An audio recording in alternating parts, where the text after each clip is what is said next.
ಮಸೀದಿಯಿಂದ long ಮಚ್ಚು ಈ ಥರದ್ದೆಲ್ಲ ಎಸ್ದು ಗಲಾಟೆ ಮಾಡಿ ಸಾರ್ವಜನಿಕರಿಗೆ ತೊಂದರೆ ಕೊಟ್ಟಿರೋದು, ಗಣಪತಿ ಉತ್ಸವಕ್ಕೆ ತೊಂದರೆ ಕೊಟ್ಟಿರೋದು ನೋಡಿದ್ರೆ ಯಾವುದೇ ಸ್ಥಳದಲ್ಲಿ ಏಕಾಏಕಿ ಸಾವಿರಾರು ಕಲ್ಲುಗಳು ಬರಲ್ಲ, ಯಾವುದೇ ಇದರಲ್ಲಿ ನೂರಾರು ಪೆಟ್ರೋಲ್ ಪಂಪ್ಗಳು ಬರಲ್ಲ, ಯಾವುದೇ ಇದರಲ್ಲಿ ಏಕದಮ್ ನೂರಾರು ಜನಗಳ ಕೈಲಿ ಇದು ತಲವಾರುಗಳು ಬರಲ್ಲ.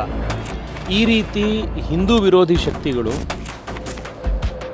ಹೊಸ ಒಂದು ಶಕ್ತಿ ಬಂದು ಅವರು ಇವತ್ತು ಎದ್ದು ನಿಂತ್ಕೊಂಡಿದ್ದಾರೆ. ಮುಸಲ್ಮಾನ್ ಗೂಂಡಾಗಳು, ದುಷ್ಕರ್ಮಿಗಳು, ಭಯ ಭಕ್ತಿ ಇಲ್ಲ ಯಾರಿಗೂ.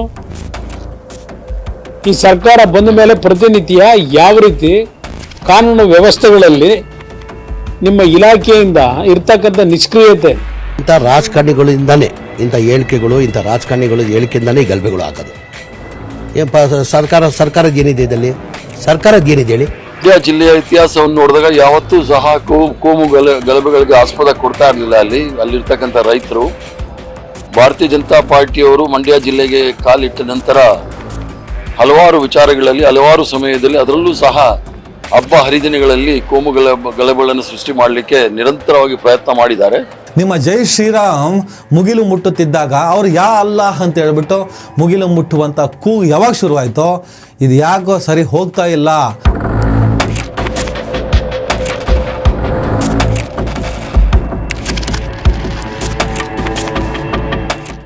ಹಲೋ ಹಾಯ್ ನಮಸ್ಕಾರ ಸ್ನೇಹಿತರೆ. ಏನು ಜೋರಂತೆ ಗಲಾಟೆ Nagamangala? Hindu Muslim? No no no no no Hindu ಮುಸಲ್ಮಾನರ ಗಲಾಟೆ ಅಲ್ಲ ಇದು. ಎರಡು ಬದಿಯ ಕಿಡಿಗೇಡಿಗಳ ಗಲಾಟೆ. ಹಿಂದುವನ್ನು ಮುಸಲ್ಮಾನನ ತರಬೇಡಿಯಲ್ಲಿ ಆ ಹಿಂದೂ ಮುಸಲ್ಮಾನರು ಅಂದರೆ ಯಾರು ಗೊತ್ತಾ?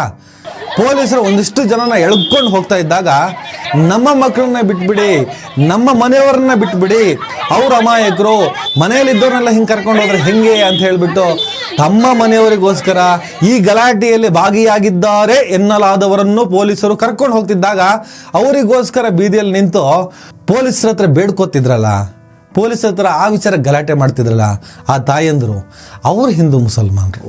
ಈ ಗಲಾಟೆ ಮಾಡಿದ್ರು ಹಿಂದೂ ಮುಸಲ್ಮಾನರಲ್ಲ. ಈ ಗಲಾಟೆ ಎಬ್ಸೋರು, ಕಲ್ಲು ತೂರಾಟ ನಡೆಸೋರು, ಲಾಂಗು ಮಚ್ಚುಗಳನ್ನು ಹಿಡ್ಕೊಂಡು ಓಡಾಡಿದವರು, ಬೆಂಕಿ ಹಾಕೋರು, ಇವರು ಹಿಂದೂ ಮುಸಲ್ಮಾನರಾಗೋದಕ್ಕೆ ಯೋಗ್ಯರಿಲ್ಲ. ಇವರೆಲ್ಲ ನನ್ನ ದೇಶದ ಸಂವಿಧಾನದ ದೃಷ್ಟಿಯಲ್ಲಿ ಆರೋಪಿಗಳು.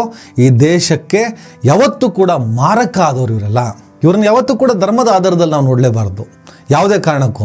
FIR ಇಟ್ಕೊಂಡೆ ನಾನು ಬಂದಿದ್ದೀನಿ, FIR ಇಟ್ಕೊಂಡೆ ಮಾತಾಡ್ತೀನಿ ಇವತ್ತು. ಆ FIRನಲ್ಲಿ ಪೊಲೀಸರೇ ಪ್ರತ್ಯಕ್ಷದರ್ಶಿಗಳು. ಪೊಲೀಸರು ಯಾರು ಮುಸಲ್ಮಾನರು ಇಲ್ಲ, ಇಲ್ಲಿ ಹಿಂದೂಗಳೇ.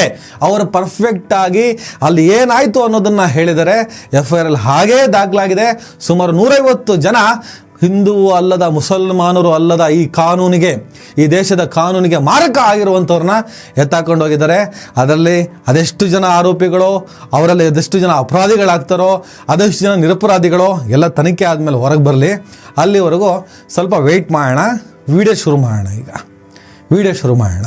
ಮೊದಲಿಗೆ ರಾಜಕಾರಣಿಗಳು, ಸ್ಪೆಷಲಿ BJP ರಾಜಕಾರಣಿಗಳು ಕಾಯ್ತಾ ಇರ್ತಿರಲ್ಲ.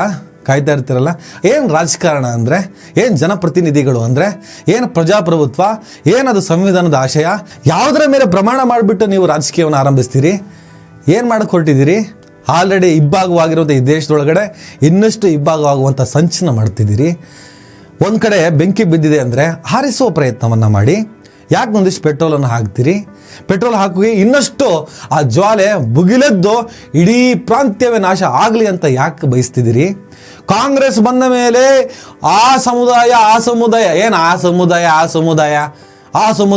ಕುಮಾರಸ್ವಾಮಿ ಅವ್ರದ್ದು ಟ್ವೀಟ್ ನೋಡಿದೆ. ಒಂದು ನಿರ್ದಿಷ್ಟ ಸಮುದಾಯ ಬಾಯಿ ಬಿಟ್ಟು ಹೇಳಿ ಅಣ್ಣ, ಮುಸಲ್ಮಾನ ಸಮುದಾಯ ಅಂತ ಹೇಳಿಬಿಡಿ. ಏನೀಗ BJP ಜೊತೆ ಸೇರ್ಕೊಂಡ ಮೇಲೆ ಭಾಳ ಸೇಫ್ ಗೇಮ್ ಆಡೋಕ್ಕೇನು ಹೋಗಬೇಡಿ, ಏನು ಪ್ರಯೋಜನ ಇಲ್ಲ. ನೀವು ಆ ಧರ್ಮದವ್ರನ್ನ ವಿರೋಧಿಸ್ತೀರಾ? ಡೈರೆಕ್ಟಾಗಿ ಹೇಳಿ ನಾವು ವಿರೋಧಿಸ್ತೀವಂತ. ಇಲ್ಲಿ ಧರ್ಮ ಅನ್ನೋದು ಬರೋದಿಲ್ಲ. ಕಿಡಿಗೇಡಿಗಳು, ಅವರು ಯಾವ ಧರ್ಮಕ್ಕೂ ಸೇರಿದವರಲ್ಲ ಅನ್ನುವಂತಹ ಸ್ಟೇಟ್ಮೆಂಟನ್ನು ಕೊಡಬೇಕಾದವ್ರು ನೀವು ನಿರ್ದಿಷ್ಟ ಸಮುದಾಯ, ಮುಸ್ಲಿಂ ಸಮುದಾಯ ಅಂತಲೇ ಹೇಳಿ ಓಪನ್ ಆಗಿ. ಗಲಾಟೆ, ಕೋಮು ಗಲಾಟೆ ಅಥವಾ ಕೋಮು ಸಂಘರ್ಷದ ವಾತಾವರಣ ನಿರ್ಮಾಣ ಆದಾಗ ಸರಿ ಮಾಡಿಸುವಂತಹ, ಅಲ್ಲಿ ಕಾಂಪ್ರಮೈಸ್ ಮಾಡೋದು ಅಥವಾ ಯಾರು ಮಾಡಿದಾರೆ ತಪ್ಪು ಅವರನ್ನು ಬಲಿ ಹಾಕಬೇಕು. ಯಾವುದೇ ಕಾರಣಕ್ಕೆ ಉಳಿಸ್ಬೇಡಿ. ಅವನು ಹಿಂದೂನೋ ಮುಸಲ್ಮಾನನೋ, FIRಲ್ಲಿ ಏನಿದೆ ಅದನ್ನೇ ನಿಮ್ಮ ಮುಂದೆ ಪ್ರೆಸೆಂಟ್ ಮಾಡ್ತೀನಿ ನಾನು. FIRಲ್ಲಿ ಏನಿದೆ ಅದನ್ನು ನಾನು ಹೇಳೋದಕ್ಕಂತ ಬಂದಿದ್ದೀನಿ ನಾನು. ಗಲಾಟೆ ಮಾಡ್ತೀರಾ? ಗಲಾಟೆ ನಾವು ಮೊನ್ನೆ ಎಲ್ಲ ಒಂದೊಂದು ಸ್ಟೋರಿ ನೋಡ್ತಾ ಇದ್ವಿ. ಗಣೇಶ ಉತ್ಸವವನ್ನು ನಡೆಸುತ್ತಿದ್ದ. ಗಣೇಶ ಉತ್ಸವದ ಮೆರವಣಿಗೆಯಲ್ಲಿ ಗಣೇಶೋತ್ಸವದ ಪ್ರೊಸೆಷನ್ ಹೋಗ್ತಿದ್ದಾಗ ಮುಸಲ್ಮಾನರು ಸಿಹಿ ತಿಂಡಿಯನ್ನು ಪಾನೀಯವನ್ನು ವಿತರಿಸಿದರು. ಎಷ್ಟು ಸೊಗಸದು ಕೇಳೋದಕ್ಕೆ. ನೋಡಿ, ಇದು ನನ್ನ ಭಾರತ. ಸೌಹಾರ್ದಯುತವಾಗಿ ಈ ದೇಶದಲ್ಲಿ ಬದುಕುತ್ತಿರುವಂತಹ ಈ ಜನ ಈ ದೇಶದ ಹಿರಿಮೆಯನ್ನು, ಪರಂಪರೆಯನ್ನು ಎತ್ತಿ ಹಿಡಿತಾರೆ ಅಂತ ಮಾತನಾಡಿದ್ವಿ. ಅಲ್ಲೆಲ್ಲ ಬೋಳಂತೂರಿನಲ್ಲಿ ಯಾವಾಗಲೂ ಹಿಂದೂಗಳಿಗೆ ಈ ಗಣೇಶ ಉತ್ಸವ ಹೋಗ್ತಾ ಇರಬೇಕಾದ್ರೆ ಸಿಹಿ ತಿಂಡಿ ತಿನಿಸುಗಳನ್ನು, ಪಾನೀಯಗಳನ್ನು ವಿತರಿಸುತ್ತಿದ್ದಂತಹ ಆ ಮುಸಲ್ಮಾನ ಸಮುದಾಯದವರಿಗೆ, ನೀವು ಈ ಸಿಹಿ ತಿಂಡಿ ಕೊಟ್ಟರೆ ನಮ್ಮ ಹೊಟ್ಟೆ ಕೆಡುತ್ತೆ, ಲಾಸ್ಟ್ ಟೈಮ್ ನೀವು ಕೊಟ್ಟಿದ್ದಕ್ಕೆ ನಮ್ಮ ಮಕ್ಕಳೆಲ್ಲ ಹುಷಾರು ತಪ್ಪಿದ್ರು ಅಂತ ಹೇಳ್ಬಿಟ್ಟು ಒಂದು ಪತ್ರ ಬರೆದಿದ್ದಕ್ಕೆ, ಒಂದು ಲೆಟ್ರ್ ಕಟ್ಟಿದ್ದಕ್ಕೆ, ಅದಕ್ಕೆ ವಿರುದ್ಧವಾಗಿ ನಾವು ಮಾತಾಡಿದ್ವಿ. ನೀವಂತೂ ಯಾವತ್ತೂ ಕೂಡ ಕೋಮು ಸಾಮರಸ್ಯವನ್ನು ಬಯಸೋರಲ್ಲ. ಕೋಮು ಸಾಮರಸ್ಯದ ನಡೆಯನ್ನು ವಿರೋಧಿಸುವ ನಿಮ್ಮಂಥ ಮನಸ್ಥಿತಿಗಳು ಇವತ್ತು ಮತ್ತೆ ಈ ಒಗ್ಗಟ್ಟನ್ನು ಸಹಿಸಲಾಗದೆ ಸಿಹಿ ತಿಂಡಿಯಲ್ಲೇ ವಿಷವನ್ನು ಹುಡುಕುವ ಪ್ರಯತ್ನವನ್ನು ಮಾಡ್ತೀರಾ. ನೀವೆಲ್ಲರೂ ಕೂಡ ದೇಶದ ಸಾಮರಸ್ಯಕ್ಕೆ ಮಾರಕ, ಈ ದೇಶದ ಪರಂಪರೆಯನ್ನು ಉಳ್ಸಕ್ಕೆ ಬಂದವರೇ ಅಲ್ಲ, ಒಡೆಯಕ್ಕೆ ಬಂದವರು ಅಂತಲೂ ಮಾತನಾಡಿದ್ವಿ. ಹೀಗಿರಬೇಕಾದ್ರೆ ಈಗ ನಾಗಮಂಗಲದಲ್ಲಿ ಗಣೇಶ ಉತ್ಸವ ಹೋಗ್ತಾ ಇರಬೇಕಾದ್ರೆ ಮುಸಲ್ಮಾನರ ಗುಂಪು, ಕಿಡಿಗೇಡಿಗಳ ಗುಂಪು, ಏನು ಪಾಕಿಸ್ತಾನದಲ್ಲಿದ್ದೀವ ನಾವು, ಸ್ಟೇಟ್ಮೆಂಟ್ ಪೊಲಿಟಿಷಿಯನ್ ಸ್ಟಾರ್ಟ್ ಮಾಡಿದ್ದಾರೆ, ನಾವು ಪಾಕಿಸ್ತಾನದಲ್ಲಿದ್ದೀವಿ. ನೋ, ನಾಗಮಂಗಲದಲ್ಲೇ ಇರೋದು. ಆ ಮಸೀದಿ ಇತ್ತಲ್ಲ, ಯಾ ಅಲ್ಲಾಹ್ ಅನ್ನೋ ಮಸೀದಿ, ಅದು ನಾಗಮಂಗಲದಲ್ಲೇ ಇದ್ದಿದ್ದು, ಪಾಕಿಸ್ತಾನದಲ್ಲ. ನಾಗಮಂಗಲ ಭಾರತದಲ್ಲಿರೋದು. ಪಾಕಿಸ್ತಾನಕ್ಕೂ ಭಾರತಕ್ಕೆ ಸಂಬಂಧನೇ ಇಲ್ಲ, ಮುಗಿದು ಹೋದ ಅಧ್ಯಾಯ ಅದು. ನಾಗಮಂಗಲ ಭಾರತದ ನೆಲದಲ್ಲೇ ಇರೋದು. ಭಾರತದ ನೆಲದಲ್ಲಿರುವಂತಹ ನಾಗಮಂಗಲದಲ್ಲಿ ಯಾ ಅಲ್ಲಾಹ್ ಅಂತ ಮಸೀದಿ ಇದೆ. ಬದ್ರಿಕೊಪ್ಪಲಿನಿಂದ ಗಜಪಡೆ ಯುವಕರ ಸಂಘ ಅಂತ ಹೇಳಿಬಿಟ್ಟು ಆ ಸಂಘಟನೆ ಆಯೋಜಿಸಿದ್ದಂತಹ ಆ ಗಣೇಶ ಉತ್ಸವ, ಆ ಮೆರವಣಿಗೆ, ಗಣೇಶ ವಿಸರ್ಜನೆಗೆ ಹೋಗ್ತಾ ಇದ್ದಾಗ ಯಾ ಅಲ್ಲಾಹ್ ಮಸೀದಿಯ ಮುಂದೆ ಯಾಕೆ ಸ್ಪೆಷಲ್ಲಾಗಿ ಮಸೀದಿಯ ಮುಂದೆ ಅಷ್ಟೂ ಹೊತ್ತಿನ ಕುಣಿತ ಬೇಕೆ? ಆ ಮಟ್ಟಿಗಿನ ರಣಾಕ್ರೋಶ ಬೇಕೆ? ಆ ಮಟ್ಟಿಗಿನ ಜೈ ಶ್ರೀರಾಮ್ ಏಕೆ? ಆ ಮಟ್ಟಿಗೆ ಪ್ರಚೋದಿಸುವುದು ಏಕೆ? ಬೇರೆ ಜಾಗ ಇರಲಿಲ್ವಾ? ಮಸೀದಿಯ ಮುಂದೆಯೇ ಮೈ ಮೇಲೆ ದೇವ್ರು ಬರೋದಾ? आजीजाना गुजारिश करता हूँ, जब पुलिस स्टेशन सामने हो तो गरीबों को बांधते रहे तो पुलिस कुछ भी नहीं की. पूरे गरीब घरों के कम से कम 15 से 20 दुकान जलाकर राख कर दिए. पुलिस के सामने खुद पुलिस कुछ नहीं करी. मैं रहबरान कौम से गुजारिश करता हूँ कि आगे हम अपने माइजा जला के गवर्नमेंट से जलाए तो बहुत होता है. ಯಾಕೆ ಮಸೀದಿಯಿಂದ ಆ ಕಡೆ ಈ ಕಡೆ ಏನೂ ಆಗಲ್ಲ, ಮಸೀದಿ ಹತ್ರ ಹೋಗ್ತಾ ಇದ್ದ ಹಾಗೆ ಹಾಗೆ ಹಾಗೆ ಏನಾಗ್ತದೆ ನಿಮಗೆ? ಏನು ವಿಚಾರ, ಏನು ಉದ್ದೇಶ, ಯಾಕೆ ಪ್ರಚೋದನೆ? ಕನ್ಸಿಡರ್ ಮಾಡಬೇಕಲ್ಲ ಪ್ರತಿಯೊಂದನ್ನು. ಆ ಕಡೆ ಇದ್ದಾರೆ ಕಿಡಿಗೇಡಿಗಳು ಕಾಯ್ತಾ ಇರ್ತಾರೆ. ನೀವು ಮಸೀದಿಯ ಮುಂದೆ ಹೋಗಿ ಈ ಥರ ಪ್ರಚೋದನೆ ಮಾಡಲಿ ಅಂತಲೇ ಕಾಯುವಂಥ ಒಂದು ಗುಂಪಿರುತ್ತದೆ. ಇವರಿಬ್ಬರು ಹಿಂದೂ ಮತ್ತು ಮುಸಲ್ಮಾನ ಎರಡೂ ಧರ್ಮಕ್ಕೂ ಮಾರಕ ಆದವರು ಇವರು. ಪೊಲೀಸರು ಏನು ಹೇಳ್ತಾರೆ ನಿಮಗೆ? ಹೊರಡಿ. 10 ನಿಮಿಷ ಆಯಿತು, 20 ನಿಮಿಷ ಆಯಿತು, ಹೊರಡೋಕೆ ಕೇಳ್ತಿಲ್ಲ ನೀವು. ಜೈ ಶ್ರೀರಾಮ್ ಅಂತ ಕೂಗ್ತಾ ಇದ್ದೀರಾ, ಪ್ರಚೋದಿಸ್ತಾ ಇದ್ದೀರಾ. ಆ ಕಡೆ ಅದನ್ನೇ ಕಾಯ್ತಾ ಇದ್ದಂಥ ಗುಂಪು, ಎಷ್ಟೊತ್ತಪ್ಪ ಮುಂದೆ ಹೋಗಿ ಯಾಕೆ ಈ ಥರ ಕೂಗ್ತಾ ಇದ್ದೀರಾ, ಯಾಕೆ ಪ್ರವೋಕ್ ಮಾಡ್ತಿದ್ದೀರಾ ಅಂತ ಹೇಳಿಬಿಟ್ಟು ನಡೆಯೋ ಮಾತುಕತೆ ಮುಂದೆ ಯಾವ ರೀತಿಯ ಸಂಘರ್ಷಕ್ಕೆ ದಾರಿ ಮಾಡಿಕೊಡುತ್ತೆ. ನಿಮ್ಮ ಜೈ ಶ್ರೀರಾಮ್ ಮುಗಿಲು ಮುಟ್ಟುತ್ತಿದ್ದಾಗ ಅವ್ರು ಯಾ ಅಲ್ಲಾಹ್ ಅಂತ ಹೇಳ್ಬಿಟ್ಟು ಮುಗಿಲು ಮುಟ್ಟುವಂಥ ಕೂಗು ಯಾವಾಗ ಶುರುವಾಯಿತೋ ಇದು ಯಾಕೋ ಸರಿ ಹೋಗ್ತಾ ಇಲ್ಲ. ಅದಾಗಲೇ ಪೊಲೀಸರು ನಿಮಗೆ ಮುಂದೆ ಹೋಗಿ ಅಂತ ಹೇಳಿದ್ರ ಇಲ್ಲ? FIR ಕಾಪಿಯಲ್ಲಿರೋದು ಅದೇ ಸ್ನೇಹಿತರೆ. ವೆರಿ ನೀಟಾಗಿ ಹೇಳಿದ್ದಾರೆ ಪೊಲೀಸರು. ಅಲ್ಲಿದ್ದಂಥವರು ಬಂದೋಬಸ್ತಿಗಂತ ನಿಯೋಜನೆಗೊಂಡವರು ಯಾವಾಗ ಇವರು ಯಾ ಅಲ್ಲಾಹ್ ಮಸೀದಿಯ ಮುಂದೆ ಜೈ ಶ್ರೀರಾಮ್ ಅಂತ ಹೇಳ್ಬಿಟ್ಟು ಪ್ರಚೋದಿಸುವಂತೆ ಕೂಗುಗಳನ್ನು ಕೂಗುತ್ತಿದ್ದಾಗ ಕೆಲವರು ಹೇಳ್ತಾರೆ, ನಿಮ್ಮ 5 ಹೊತ್ತಿನ ನಮಾಜಿನ ಅಲ್ಲಾಹ್ ಅನ್ನುವಂಥ ಕೂಗನ್ನು, ನಿಮ್ಮ ಬಾಂಗನ್ನು, ನಿಮ್ಮ ಅಜಾನನ್ನು ನಾವು ತಾಳಿಲ್ವಾ ಅಂತ. ತಾಳಿದಿರಿ ಸ್ವಾಮಿ. ಯಾವತ್ತು ಅವರು ಬಲವಂತವಾಗಿ ಹಿಂದೂಗಳ ಮನೆಯ ಒಳಗಡೆ ಮೈಕನ್ನು ಇಟ್ಟು, ಮೈಕ್ ಸೆಟ್ಟನ್ನು ಇಟ್ಟುಬಿಟ್ಟು ಅಲ್ಲಾಹ್ ಅಕ್ಬರ್ ಅಂತ ಕೂಗ್ತಿಲ್ಲ. ಆ ಸಂಪ್ರದಾಯ ನಡ್ಕೊಂಡು ಬಂದಿದೆ. ದೇವಸ್ಥಾನದಲ್ಲಿ ಗಂಟೆ ನಿನಾದಗಳು, ಸಂಪ್ರದಾಯಗಳು ನಡ್ಕೊಂಡು ಬಂದಿದೆ. ಅದಕ್ಕೂ ಇದಕ್ಕೂ ಹೋಲಿಕೆಯೂ ಇಲ್ಲ. ಅದಕ್ಕೂ ಇದಕ್ಕೂ ಕಂಪೇರ್ ಮಾಡಿಬಿಟ್ಟು ನೀವು ಮಾತಾಡುವ ಹಾಗೆ ಇಲ್ಲ. ಮಸೀದಿ ಹತ್ತಿರ ಮಾತ್ರ ನಿಮ್ಮ ಎಕ್ಸ್ಟ್ರಾ ಎನರ್ಜಿ ಯಾಕೆ? ಮಸೀದಿಯ ಎದುರುಗಡೆ ಯಾಕೆ ನಿಮ್ಮ ಎಕ್ಸ್ಟ್ರಾ ಜೈ ಶ್ರೀರಾಮ? ಮಸೀದಿಯ ಮುಂದೆ ಯಾಕೆ ನಿಮ್ಮ ಕೂಗು, ಆವೇಶ, ರಣಾಕ್ರೋಶ? ಉದ್ದೇಶ ಒಳ್ಳೇದು ಅಲ್ಲ ತಾನೇ?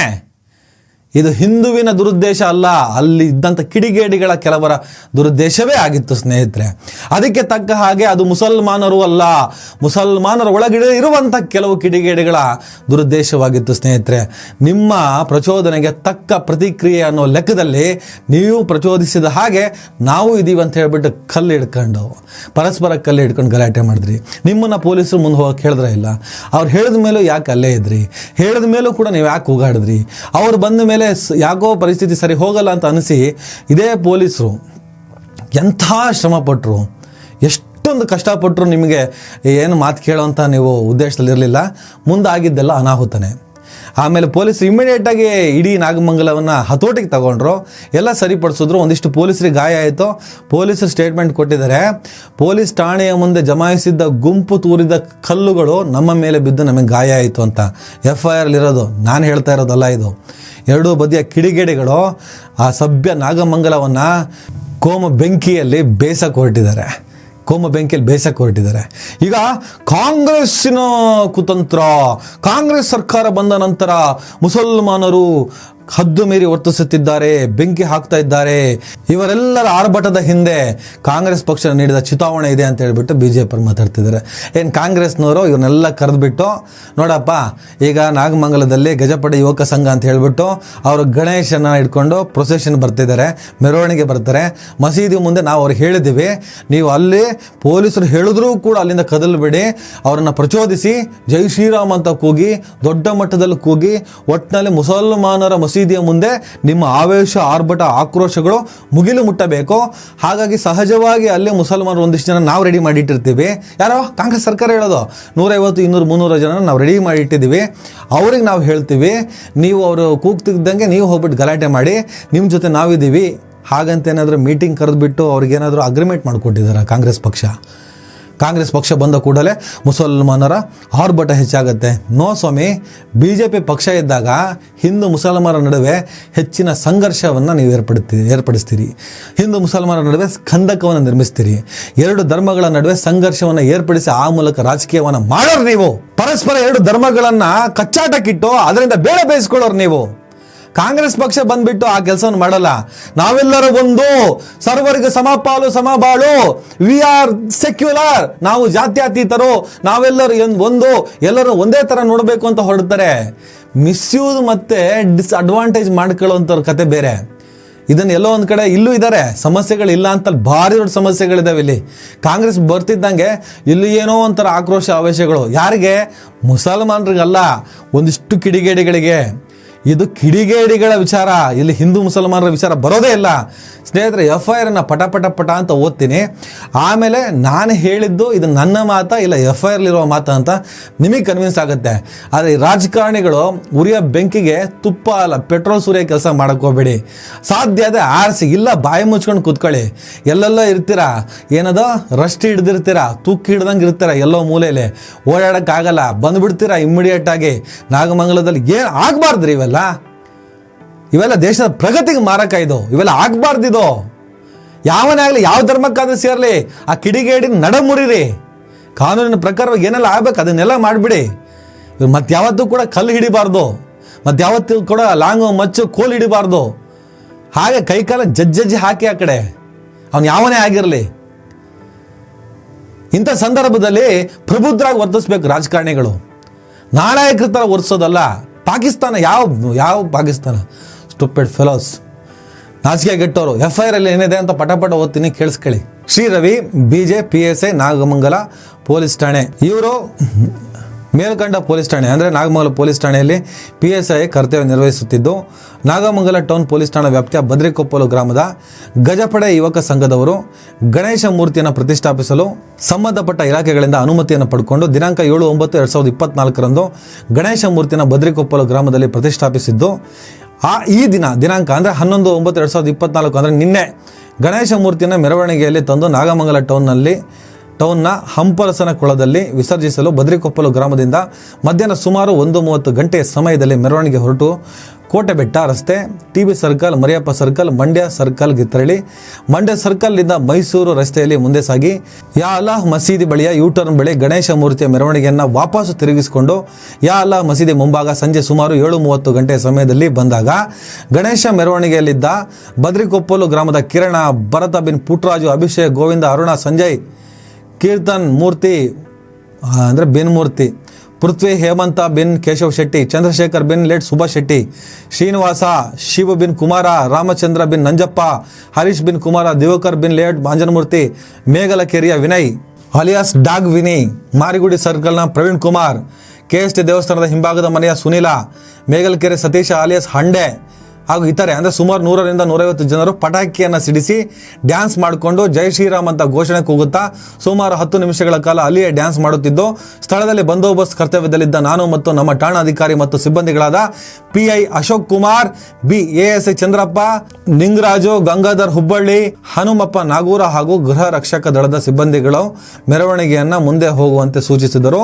ಮುಂದೆ ಹೋಗದೆ ಅಲ್ಲೇ ಡ್ಯಾನ್ಸ್ ಮಾಡುತ್ತಿದ್ದರಿಂದ ಯಾ ಅಲ್ಲಾಹ್ ಮಸೀದಿ ಬಳಿ ಹಾಗೂ ಸುತ್ತಮುತ್ತ ಇದ್ದ ಮುಸ್ಲಿಂ ಕೋಮಿನವರಾದ ಇರ್ಷಾದ್ ಪಾಷಾ, ಇಮ್ರಾನ್ ಪಾಷಾ, ಸಕ್ಲೈನ್ ಬಿನ್ ಮುನೀರ್ ಅಹಮದ್, ಇದ್ರಿಸ್ ಪಾಷಾ, ಫಾಜಿಲ್ ಖಾನ್, ತೌಫೀಕ್ ಪಾಷಾ, ಜಮ್ಮಾ ಬಿನ್ ಜಮೂನು, ಸಯೀದ್ ಪಾಷಾ ಬಿನ್ ಲೇ, ಗೌಸ್ ಪಾಷಾ, ಸಾದತ್ ಪಾಷಾ ಅಲಿಯಾಸ್ ಇಮ್ಜದ್ ಪಾಷಾ, ಮೊಹಮ್ಮದ್ ಆಸಿಫ್, ಮುದಾಸಿರ್ ಪಾಷಾ, ನದೀಮ್ ಪಾಷಾ, ವಸೀಮುಲ್ಲಾ ಪಾಷಾ, ಸದ್ದಂ ಪಾಷಾ, ಪಾಷಾ ಪಾಷಾ ಪಾಷಾ, ಅಮೀರುಲ್, ಜಿಯಾವುಲ್ಲಾ, ಕಲೀಮುಲ್ಲಾ, ಮೊಹಮ್ಮದ್ ಇರ್ಫಾನ್ ಬಿನ್ ಅಹಮದ್ ಮುಲ್ಲಾ, ಪಾಷಾಗಳು, ಮುಲ್ಲಾಗಳು, ಲೇಡ್ ಸಿದ್ದಿಕ್ ಪಾಷಾ, ತೌಸೀಫ್ ಉಲ್ಲಾ ಖಾನ್, ಇಲ್ಲಾ ಖಾನ್, ಸನಾವುಲ್ಲಾ ಇವರೆಲ್ಲರೂ ಒಟ್ಟರಾಶಿ ಸುಮಾರು ಜನ ಇದ್ದಾರೆ.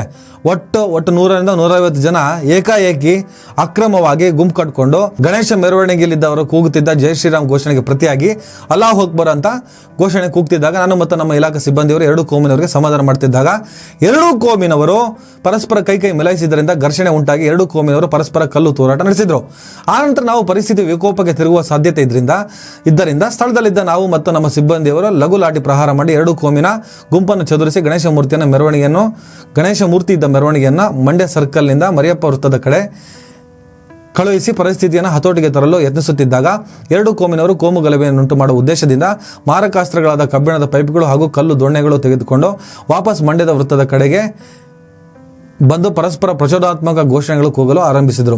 ಆಗ ನಾವುಗಳು ಪರಿಸ್ಥಿತಿ ಹತೋಟಿ ಮೀರುವ ಹಂತ ತಲುಪುವುದು ಕಂಡು ಬಂದ ಮೇರೆಗೆ ನಮ್ಮ ನಾಗಮಂಗಲ ವೃತ್ತ ವ್ಯಾಪ್ತಿಯ ಪೊಲೀಸ್ ಠಾಣೆಗಳಿಂದ ಹೆಚ್ಚುವರಿ ಪೊಲೀಸ್ ಸಿಬ್ಬಂದಿಗಳನ್ನು ಸ್ಥಳಕ್ಕೆ ಕರೆಸಿಕೊಂಡು 2 ಕೋಮಿನವರನ್ನು ಸಮಾಧಾನ ಮಾಡಲು ಪ್ರಯತ್ನಿಸುತ್ತಿದ್ದಾಗ 2 ಕೋಮಿನವರು ನಾವುಗಳು ಸರ್ಕಾರಿ ಕೆಲಸ ಮಾಡಲು ಅಡ್ಡಿಪಡಿಸಿ ನಮ್ಮ ಮೇಲೆ ಕೆಲವರು ಕೈಗಳಿಂದ ಹಲ್ಲೆ ಮಾಡಿದರು. ಆಗ ನಾವುಗಳು ನೋವು ತಾಳಲಾರದೆ ಕೂಗಿಕೊಂಡಾಗ ಅಲ್ಲಿದ್ದ ಇನ್ನೂ ಕೆಲವರು ಮಚ್ಚು, ಲಾಂಗು, ದೊಣ್ಣೆ, ಕಲ್ಲುಗಳನ್ನು ತೆಗೆದುಕೊಂಡು ನಮ್ಮನ್ನು ಕೊಲೆ ಮಾಡುವ ಉದ್ದೇಶದಿಂದ ನಮ್ಮ ಮೇಲೆ ಬೀಸುತ್ತಾ ಮೈಸೂರು ರಸ್ತೆ ಕಡೆಯಿಂದ ಮಂಡ್ಯ ವೃತ್ತದವರೆಗೂ ಕರ್ತವ್ಯದಲ್ಲಿದ್ದ ನಮ್ಮಗಳನ್ನು ಓಡಾಡಿಸಿಕೊಂಡು ಬಂದರು. ಆಗ ಗಣೇಶ ಮೆರವಣಿಗೆಯಲ್ಲಿ ಇದ್ದವರು ಸಹ ಪ್ರಚೋದನಾತ್ಮಕ ಘೋಷಣೆಗಳನ್ನು ಕೂಗುತ್ತಾ ಮರಿಯಪ್ಪ ವೃತ್ತದ ಕಡೆಯಿಂದ ಮಂಡ್ಯ ವೃತ್ತದ ಕಡೆಗೆ ಕಲ್ಲುಗಳನ್ನು ಹಿಡಿದುಕೊಂಡು ತೂರಾಟ ಮಾಡಲು ಆರಂಭಿಸಿದರು. ಆ ಕಲ್ಲುಗಳು ಕರ್ತವ್ಯದಲ್ಲಿದ್ದ ನನ್ನ ಪಕ್ಕೆಯ ಮೇಲೆ ಬಿದ್ದು ನನ್ನ ಪಕ್ಕೆಗೆ ಪೆಟ್ಟಾಯಿತು ಹಾಗೂ ನನ್ನ ಜೊತೆ ಇದ್ದ ಕೆಲವು ಅಧಿಕಾರಿ ಮತ್ತು ಸಿಬ್ಬಂದಿಗಳ ಮೇಲೆ ಕಲ್ಲುಗಳು ಬಿದ್ದು ಅವರಿಗೂ ಸಹ ಪೆಟ್ಟಾಯಿತು. ಆನಂತರ ಪರಿಸ್ಥಿತಿ ವಿಕೋಪಕ್ಕೆ ತೆರಳಿ 2 ಕೋಮಿನವರ ಉದ್ರಿಕ್ತ ಗುಂಪುಗಳು ಅನ್ಯ ಕೋಮಿನವರ ಅಂಗಡಿ ಮಳಿಗೆಗಳು ಹಾಗೂ ರಸ್ತೆ ಬದಿಯಲ್ಲಿದ್ದ ವಾಹನಗಳಿಗೆ ಬೆಂಕಿ ಹಚ್ಚಿ ಸಾರ್ವಜನಿಕರ ಆಸ್ತಿಪಾಸ್ತಿಯನ್ನು ಹಾಳು ಮಾಡಿ ನಷ್ಟ ಉಂಟು ಮಾಡಿದರು. ಆನಂತರ ಪೆಟ್ಟಾಗಿದ್ದ ನಾನು ನಾಗಮಂಗಲ ತಾಲೂಕು ಸಾರ್ವಜನಿಕ ಆಸ್ಪತ್ರೆಗೆ ಹೋಗಿ ಒಳರೋಗಿಯಾಗಿ ಚಿಕಿತ್ಸೆ ಪಡೆಯುತ್ತಿರುತ್ತೇನೆ. ಸ್ಥಳದಲ್ಲಿ ಕೋಮು ಗಲಭೆ ಸೃಷ್ಟಿಸಿ ಸರ್ಕಾರಿ ಕರ್ತವ್ಯ ನಿರ್ವಹಿಸಲು ಅಡ್ಡಿಪಡಿಸಿ ಕೊಲೆ ಮಾಡುವ ಉದ್ದೇಶದಿಂದ ನಮ್ಮ ಮೇಲೆ ಹಲ್ಲೆ ಮಾಡಿ ಸಾರ್ವಜನಿಕ ಆಸ್ತಿಪಾಸ್ತಿಯನ್ನು ಹಾಳು ಮಾಡಿ ನಷ್ಟ ಉಂಟು ಮಾಡಿರುವ 2 ಕೋಮಿನ ಸುಮಾರು 100ರಿಂದ 150 ಜನರ ಮೇಲೆ ಕಾನೂನು ರೀತಿ ಕ್ರಮ ಜರುಗಿಸಿ ಕೋರಿ ನನ್ನ ಹೇಳಿಕೆಯನ್ನು ವೈದ್ಯರ ಸಮಕ್ಷಮ ನೀಡಿರುತ್ತೇನೆ. ಪೊಲೀಸರನ್ನೇ ಆಟಾಡಿಸ್ಕೊಂಡು ಹೋಗೋದು. ಇಲ್ಲೇ DJ ಹಳ್ಳಿಯಲ್ಲಿ ಪ್ರವಾದಿ ಮೊಹಮ್ಮದ್ ಪೈಗಂಬರನ್ನು ನಿಂದಿಸ್ತಾ ಅಂತ ಹೇಳ್ಬಿಟ್ಟು ಅವನ ನವೀನಾನು ಅವ್ನು ಮಾಡಿದ ಕಿಡಿಗೇಡಿ ಕೃತ್ಯಕ್ಕೆ ಈ ಮುಸಲ್ಮಾನರೆಲ್ಲ ಪೊಲೀಸ್ ಠಾಣೆಗೆ ಬೆಂಕಿ ಇಟ್ಟರು. ಏನು ಈಸಿಯಾಗಿ ಪೊಲೀಸರು ಸಿಕ್ಬಿಡ್ತಾರಲ್ಲ, ಕೈಗೆ ಪೊಕ್ಕಟೆಯಾಗಿ ಸಿಕ್ಬಿಡ್ತಾರಲ್ಲ. ನೀವು ನಿಮ್ಮ ತೆವಲಿಗೋಸ್ಕರ ಗಲಾಟೆ ಮಾಡ್ತಾ ಇರ್ತೀರ, ನಿಮ್ಮನ್ನು ಕಂಟ್ರೋಲ್ ಮಾಡಬೇಕಂತ ಬರ್ತಾರೆ, ಅವರನ್ನೇ ಹೊಡಿಬೇಕು, ಕೊಲೆ ಮಾಡಿ. ಪೊಲೀಸರು ಈ ನಾಡನ್ನು ಸಂರಕ್ಷಿಸುವವರು, ಈ ನಾಡನ್ನು ಕಾಯ್ತಾ ಇರೋರು, ಅವ್ರ ಮೇಲೆ ಹಲ್ಲೆ ಮಾಡೋದು, ಅವ್ರ ಮೇಲೆ ಅಟ್ಯಾಕ್ ಮಾಡೋದು, ಅವರನ್ನು ಅಟ್ಟಾಡ್ಸ್ಕೊಂಡು ಹೋಗೋದು, ಅವ್ರ ಮೇಲೆ ಕಲ್ಲು ತೂರೋದು, ಅವ್ರನ್ನೇ ಕೊಲೆ ಮಾಡೋದಕ್ಕೆ ಟ್ರೈ ಮಾಡೋದು. 2 ಕಡೆಯ ಈ ಪಾಪಿಗಳನ್ನು ಹೆಂಗೆ ನಡುವು ಮುರಿಬೇಕು ಅಂದರೆ, ಯಾವ ಥರ ಇವರ ಗಂಡಸುತನದ ಕೆಲವು ಜಾಗಗಳಿರ್ತಾವಲ್ಲ ಅಲ್ಲಿನ ನರಗಳನ್ನು ತೆಗಿಬೇಕು ಅಂದರೆ ಸತ್ತೋಗ್ಬಾರ್ದು ಈ ನನ್ನ ಮಕ್ಕಳು, ಅನುಭವಿಸ್ಕೊಂಡು ಸಾಯ್ಬೇಕು. ಇವು ಅನುಭವಿಸ್ಬೇಕು ನೋವನ್ನು ಸದಾ. ನಾವು ಗಂಡಸು ಆಗೋದಕ್ಕೆ ಹೋಗಿದ್ದಕ್ಕೆ ಗಂಡಸ್ತನ ಹೋಯ್ತು ಅಂತ ಹೇಳ್ಬಿಟ್ಟು ನರಳಬೇಕಿವು. ಎರಡೂ ಬದಿಯ ಪುಂಡರಗಳು, ನಾಚಿಕೆಗೆಟ್ಟವರು, ಮಾನವ ಮರ್ಯಾದೆ ಇಲ್ದವರು ಏನು ಮಾಡೋಕ್ಕೆ ಹೊರಟಿದ್ರಿ ಈ ನಾಡನ್ನು? ಕೋಮು ಗಲಾಟೆ, ಕೋಮು ಗಲಭೆ ನಾಡಕ್ಕೆ ಪರಿವರ್ತಿಸ್ತಿದ್ದೀರಾ ಈ ನಾಡನ್ನು. ಇದನ್ನ ಏನು ಸಾಧಿಸ್ತೀರಿ ನೀವು? ದೇವರ ಉತ್ಸವವನ್ನು ದೇವರ ಉತ್ಸವ ಥರ ಮಾಡಬೇಕು. ದೇವ್ರ ಮೆಚ್ಚೋ ಕೆಲಸನ ಶ್ರೀರಾಮ ಮೆಚ್ಕೊಂಡ, ಇದನ್ನು ಅಲ್ಲಾ ಮೆಚ್ಕೋತಾರ? ಅಲ್ಲ ಮೆಚ್ಕೊಂಡ ಇಲ್ಲ ಶ್ರೀರಾಮ ಮೆಚ್ಕೊಂಡ? ದೇವರುಗಳ ಮೆಚ್ಚೋ ಕೆಲಸ ಮಾಡೋದು. ದೇವರ ಹೆಸರಿನಲ್ಲಿ ನಿಮ್ಮ ಅನಾಗರಿಕ ವರ್ತನೆ, ದೇವರ ಹೆಸರಿನಲ್ಲಿ ನಿಮ್ಮ ಶೈತಾನನ ವರ್ತನೆ, ನಾಚಿಕೆ ಇಲ್ಲದ ಜನ. ಕೇಸ್ ಹೆಂಗೆ ಜಡಿಬೇಕು ಅಂದರೆ, DJಹಳ್ಳಿ ಕೇಸಿಗೆ ಸಂಬಂಧಪಟ್ಟಂಗೆ ದೊಡ್ಡ ದೊಡ್ಡ ಪ್ರಕರಣಗಳ ಸಿಕ್ಕಾಕ್ಸಿದ್ದಾರೆ. ಈಗಲೂ ಜೈಲಲ್ಲಿ ಕೊಳಿತಿದ್ದಾರೆ, ನರಳುತ್ತಿದ್ದಾರೆ. ಅದೇ ಥರ ಪ್ರಕರಣಗಳನ್ನು ಹಾಕಿ ಪೊಲೀಸರನ್ನೇ ಕೊಲೆ ಮಾಡಲು ಇವರು ಪ್ರಯತ್ನ ಪಟ್ಟರು ಅಂತಲೇ ಇದೆ FIR. ಸರಿಯಾಗಿ ಕೇಸ್ ಜಡಿರಿ. ಕೊಲೆ ಯತ್ನ ಪ್ರಕರಣ ಹಾಕಿ, ದೊಂಬಿ ಹಾಕಿ, ಕೋಮು ಸಂಘರ್ಷ ಸಿಕ್ಕಾಪಟ್ಟೆ ಸೆಕ್ಷನ್ ಹಾಕಿದ್ದಾರೆ. ಆ ಸೆಕ್ಷನ್ ಸಂಖ್ಯೆ ಶುದ್ಧ ಇದೆ, ಹೇಳೋಕ್ಕೆ ನನಗೊಂದು 10 ನಿಮಿಷ ಬೇಕು. ಸರಿಯಾಗಿ ಜಡಿದಿದ್ದಾರೆ ಕೇಸು. ಈ ಗಲಾಟೆಗೆ ಸಂಬಂಧಪಟ್ಟ ಹಾಗೆ ತಮ್ಮ ಬೇಳೆ ಬೇಯಿಸಿಕೊಳ್ಳಲು ರಾಜಕಾರಣಿಗಳು ಸೇರಿದಂತೆ ಒಂದಿಷ್ಟು ನಾಯಿಕೊಡೆಗಳು ಆ ಕಡೆ ಬರುವಂಥ ಸಾಧ್ಯತೆ ಇರ್ತವೆ. ಅವುಗಳ ನಡಂಬರಿರಿ, ಅವ್ರ ಮೇಲೂ ಕೇಸ್ ಹಾಕಿ. ಸರ್ಕಾರ ಸ್ವಲ್ಪ ಸೀರಿಯಸ್ ಆಗಿ ತಗೊಳ್ಳಿ. ಪರಮೇಶ್ವರ್ ಅವರು ಹೇಳಿದ್ರು ಏನಿಲ್ಲ, ಎಲ್ಲ ಕರೆಕ್ಟ್ ಆಗಿದೆ ಅಂತ. ಎಸ್, ಪೊಲೀಸರು ತಮ್ಮ ಕರ್ತವ್ಯನ ಸರಿಯಾಗಿ ನಿಭಾಯಿಸಿದ್ದಾರೆ. ಅದು ಪರಿಪೂರ್ಣ ಆಗಬೇಕು ಅಂದರೆ ನಾಗಬಂಗಲ ಒಂದ್ಸಲ ಕಮ್ಸ್ ಬ್ಯಾಕ್ ಆಗಬೇಕಂದ್ರೆ, ಒಳ್ಳೆ ಊರ್ರಿ ಅದೆಲ್ಲ. ಮಂಡ್ಯ ಬದಿಯಲ್ಲೆಲ್ಲ ಈ ಥರದ್ದು ಗಲಾಟೆ ಆಗ್ತವೆ ಅಂದರೆ ಅದು ಹಿಂದೂ ಮುಸ್ಲಿಂ ಕಾನ್ಸೆಪ್ಟ್ ನಡೆಯುತ್ತಂದರೆ, ಇತ್ತೀಚೆಗೆ ಕೆಲವು ರಾಜಕಾರಣಿಗಳೆಲ್ಲ ಸಿಕ್ಕಾಪಟ್ಟೆ ಭೇಟಿ ಕೊಡೋಕ್ಕೆ ಸ್ಟಾರ್ಟ್ ಮಾಡಿದ್ದಾರೆ ನಾಗಮಂಗಲ ಆದಿಯಾಗಿ. ಮಕ್ಕಳ ತಲೆಯಲ್ಲಿ, ಅಲ್ಲಿನ ಯುವಕರ ತಲೆಯಲ್ಲಿ ಈ ಕೋಮು ವಿಷ ಬೀಜವನ್ನು ಸರಿಯಾಗಿ ಬಿತ್ತು ಹೊರಟ್ಬಿಟ್ಟಿದ್ದಾರೆ. ಅವಕ್ಕೆ ತಲೆ ನಿಲ್ತಾ ಇಲ್ಲ, ಕಾಲು ನಿಲ್ತಾ ಇಲ್ಲ, ಏನಿಲ್ಲ. ಮಸೀದಿ ಕಂಡ ತಕ್ಷಣ ಮೈ ಮೇಲೆ ದೇವರು ಬರೋದು, ದೇವಸ್ಥಾನ ಕಂಡ ತಕ್ಷಣ ಇವ್ರ ಮೈ ಮೇಲೆ ದೇವರು ಬರೋದು. ಏನು ಅದು ಏನಂತ ಹುಟ್ಟಿದ್ರೋ, ಅದು ಏನಂತ ಬದುಕ್ತಾ ಇದ್ದೀರೋ, ಸತ್ತೋಗ್ಬಿಡ್ರೋ ನೀವೆಲ್ಲ. ಥೂ ಪಾಪಿಗಳ. ಒಟ್ಟಿನಲ್ಲಿ ಹಿಂದೂ ಮತ್ತು ಮುಸಲ್ಮಾನರ ಸಮಸ್ಯೆಗಳೇ ಅಲ್ಲ ಇದು. ಹಿಂದೂ ಮುಸಲ್ಮಾನರು ನಾವು ಇಲ್ಲಿ ಹೇಳ್ಕೊಳ್ಬಾರ್ದು ಬೇಡ. ಎರಡೂ ಬದಿಯ ಕಿಡಿಗೇಡಿಗಳು ಮಾಡಿದಂಥ ದುಷ್ಕೃತ್ಯ ಇದು. ಪೊಲೀಸರು ಇಡೀ ನಾಗಮಂಗಲವನ್ನು ಕಂಟ್ರೋಲಿಗೆ ತಂದಿದ್ದಾರೆ. ಸರ್ಕಾರ ಕೂಡ ಮುತುವರ್ಜಿ ವಹಿಸಿ ಕೆಲಸ ಮಾಡ್ತಾ ಇದೆ. ಇದರ ಜೊತೆಗೆ ಕೆಲವು ರಾಜಕಾರಣಿಗಳು, ಪರ್ಟಿಕ್ಯುಲರ್ BJP ಅವರು ಚಿತೆಯಲ್ಲಿ ಅಡುಗೆ ಮಾಡೋದಕ್ಕೆ ಹೊರಟಿದ್ದಾರೆ. ಚಿತೆ ಬೆಂಕಿಯಲ್ಲಿ ಅಡುಗೆ ಮಾಡಿ ಊಟ ಮಾಡೋಕ್ಕೆ ಹೊರಟಿದ್ದಾರೆ. ಅವ್ರಿಗೆ ಗೊತ್ತಿಲ್ಲ ಚಿತೆ ಬೆಂಕಿ ಒಂದು ದಿನ ಇವರನ್ನು ಸುಡುತ್ತೆ ಅಂತ. ಏನು ಪರ್ಮನೆಂಟಾಗಿ ಏನು ಗೂಟ ಹೊಡ್ಕೊಂಡಿರ್ತಾರೆ ಇಲ್ಲಿ. ಥೂ, ಏನು ಪಾಪಿಗಳಪ್ಪ. ನಮಸ್ಕಾರ.